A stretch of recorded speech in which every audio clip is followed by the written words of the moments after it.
for instance, the one of the greatest examples I think we both know of Daryl Davis and how he's able to have these conversations with clans members and everything that eventually gets them to change their own mind because he doesn't say anything where he presents some facts and then they're like, oh, I didn't think of it that way, and then now I'm going to change my mind. He never it never happens that way. Basically, what he says is that he gets them to confront certain things. He asks certain questions in certain ways that gets them to think for themselves about things and to see these contradictions themselves, and then to experience, I guess, his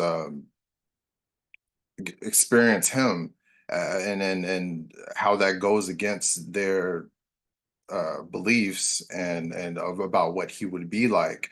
And but so I don't think it necessarily takes away agency from them. I just think that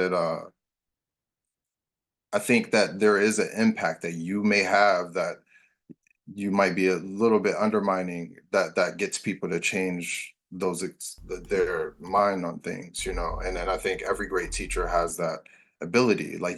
It's not that it's not that you present certain facts, because every teacher presents facts in some type of way, but it's how you present those facts and how you get people to question those things that gets them to change their mind. Yeah, no, I mean, I never would say that I don't have an impact on learning. Like, I mean, my students literally report to me, you know, that I have a significant impact on their learning. So that's how they feel, right? So I wouldn't try to say that I don't have an impact, but I'm really literally talking about the moment of change.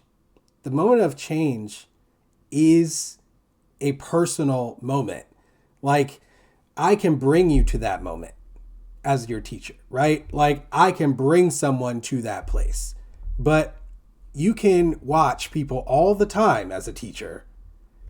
You can bring people to that place and watch them reject it. But it's their choice. That's the point. I think that is a very important point that saying that you're changing someone's mind discounts. Even the way that you said it just now, I think was better. And I don't think it mirrors saying that, someone changed someone else's mind. You even said he helps them change their own mind. And so, yeah. And like, I'm all for that.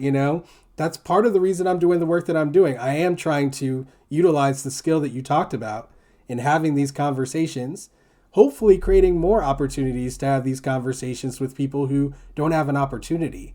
Why would those Klansmen need to be confronted with their own cognitive dissonances by Daryl Davis?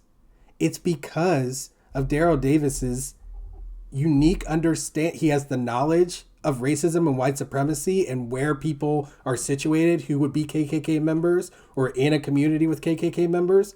He knows the cognitive dissonances that probably likely exist within them, and he targets them, right? So that is him using his influence, right? Using his agency to try to get people, walk them to the place where they have to confront these dissonances. But whether they choose to confront them or not is their choice. Their choice. And many people make the choice not to do it. Many people will be walked there and choose not to, not just in the race context, but in any context.